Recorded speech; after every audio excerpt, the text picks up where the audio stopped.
We want to make agriculture a serious and important profession that benefits those who choose it as one. And I know it is possible. So what I ask of you is to have a business mindset while dealing with agriculture.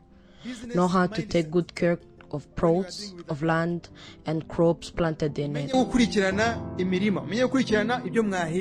I had the privilege to visit GMO farmers. Compared to us, they have harvest as 5 times as our harvest.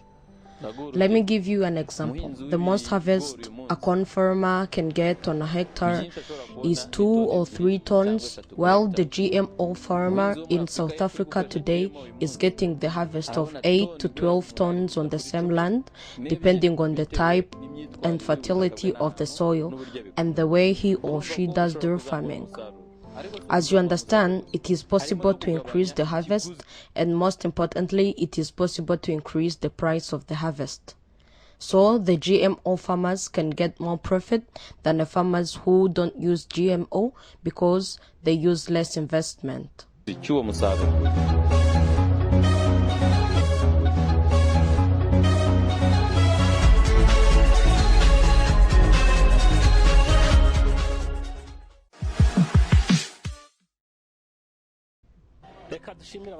Let us thank you all. As we told you, we are spending this week in Musanze district with other media houses and newspapers. We are being taught of how we can introduce the technology in agriculture. As you have seen, technology was introduced in different aspects of life, like economy or transport. So here we want to introduce it in agriculture and see if it can be as benefiting. Today we are going to talk in brief about the law that has been voted. The law that has been voted by the cabinet members and has been sent to the Prime Minister's office. We are waiting to see if it will be approved or not. Then we will be allowed to use it after then. And the research we are telling you about cassava plant is a success. The researchers told us that they had it tested and it was fine, which means it is safe to eat. Let us follow a short discussion we are going to have with a science expert as he tells us about the progress of the law I was talking about introducing technology in business. Thank you all. My name is Pacific Nchimiyimana. I am the Director General of Alliance for Science Rwanda. We do advertising technology in agriculture, health sector, and environmental conservation. We are having 5-day trainings that are given to journalists and other media presenters like social media influencers. The goal of the training is to give basic knowledge to the journalists or media presenters who wants to do science reporting. Science reporting is about the stories of agriculture, like introduction of new fertilizers or any other topic concerning farming or agriculture. We want to enforce fact-checking before the story or any video gets out, because we want to give the truth and facts to people. We do this in helping them to get the sources about the story and the credibility of the story so that it has balance without being biased about one side or another. Rwanda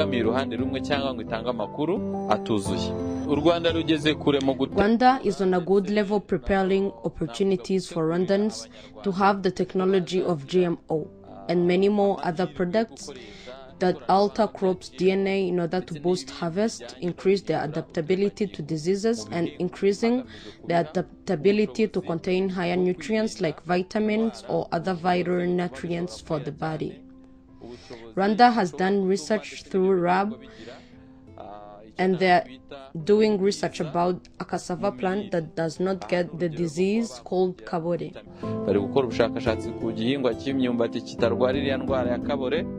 And the members of the cabinet have approved the law about introducing the technology in agriculture. The law was also approved by the office of the Prime Minister. All we are waiting for is for it to be published in the statement of the cabinet resolutions. After it gets published, farmers can expect that the plants that were altered to adapt the climate change will be introduced to them. They are made by scientists in order to reduce food prices and therefore food insecurity in the country and in the whole world in general. Bikorwa n'abascientifique bagamije ko umuhinzi agira ubushobozi mu ruhando mpuzamahanga. We started the research with cassava plant, but there is also research on other different plants in other countries. So we started with the ones they did not research for yet. And recently, we are finding the permission to start another research on Irish potato plant. In Kenya, they are working on maize, Irish potatoes, and bananas. We also want to work on multiple plants after we get the permission from REMA, the state-run authority in charge of environment. In the research, you cannot do everything on your own, so we are a team and we are able to do our job. So the only thing we are waiting for is the green light from the law being published. As you know, the law regarding biosafety was voted for by cabinet members and was sent to the Prime Minister's office for approval. After it gets published, the implementation will start, starting from establishing the guidelines to give the starting line of how things will be done. By that time, the research will be done properly and freely to anyone who would like to do the research concerning the seed problem in our country. Icyo gihe hazaba hari ubwisanzure mu gukora ubwo bushakashatsi ku muntu wese washaka gukora ubushakashatsi bugamije mu gukemura ikibazo cy'imbuto ziri mu gihugu. Most people don't understand what GMO is. It is a program of modifying organs. It is now a popular program and a lot of countries have adopted it. We have not joined yet, but we are preparing ourselves too, because it is a good problem. But we are preparing ourselves too because it is a good program that helps eliminate food insecurity in the world by using seed that adapt to climate change and can produce large harvests in short period of time. One of things Rwanda is preparing for is the biosafety of seeds, because the project has to be safe for both the ones who prepares the seeds and the one who consume them.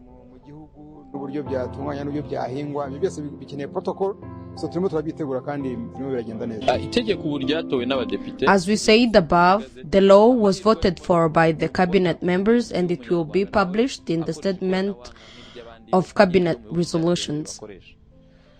The opportunities in it for the Rwandan farmers is that they will get to use high technology in agriculture just as other countries in the world. For example, usually the corn farmers invest so much in their farming in the starting phase, be it when they are protecting their seeds from different diseases or other things that come up. So this technology will help them invest, and therefore the produced harvest will be on the low price, hence the high income for the farmers. We have had a lot of cases of loss in agriculture, where farmers were investing millions while farming, and in reaping the harvest, they get 200,000 Rwandan francs from their harvest. But with this new technology, these cases will become history because the seeds will be carefully prepared and they will be coming with instructions on how to be planted, and they will produce the estimated harvest, so no loss like that will be encountered ever again.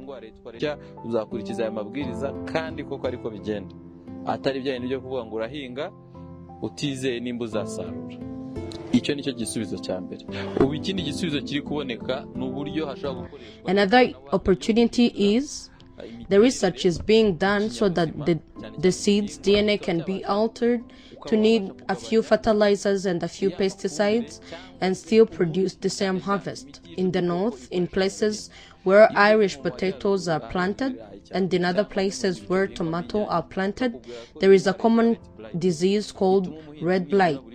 You find farmers in these places spraying the pesticides like twice every week.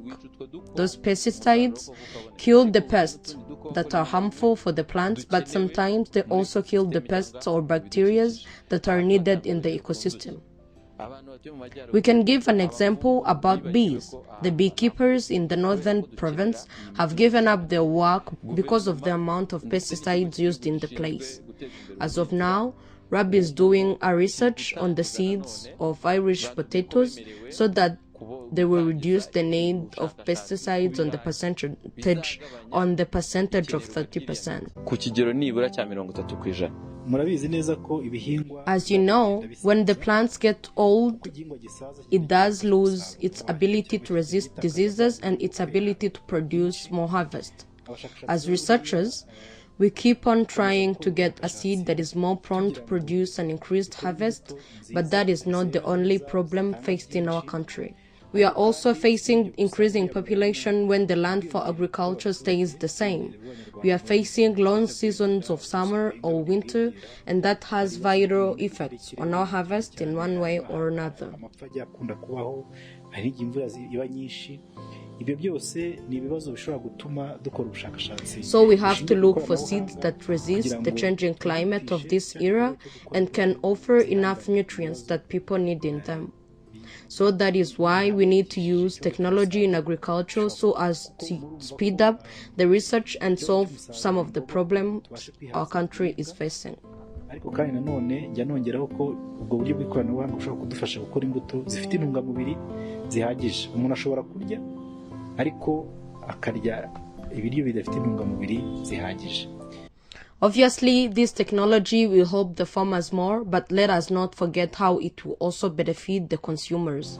ubwo bushakashatsi bukora imbuto zisubiza bimwe mu bibazo biriho. So urumva rero iri korana If technology helps the farmers to invest less, then it means the consumer will get the food on the lower price tier. It will also improve the plant's quality. Usually, mass pesticides and fertilizers cause spores in Irish potatoes, but there will be no such thing in these new and improved seeds. And with tomatoes, you can find the remnants of the pesticides on the last harvest, when they should not be spraying that pesticide for at least 2 weeks before harvesting. But the disease is severe, so it has to be sprayed or it will go bad. So this technology is about bringing us up to date with the technology other farmers have been using for so long. We are working with those in charge of land so that the plots of land for agriculture do not decrease.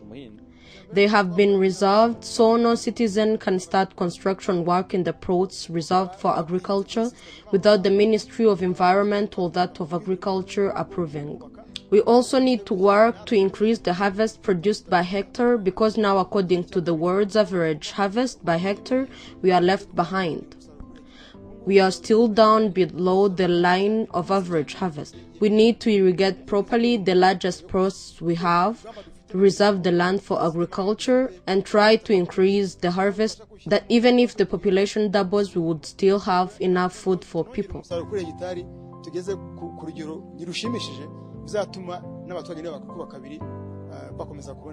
Icyuzuzo TV, the voice of agriculture and livestock.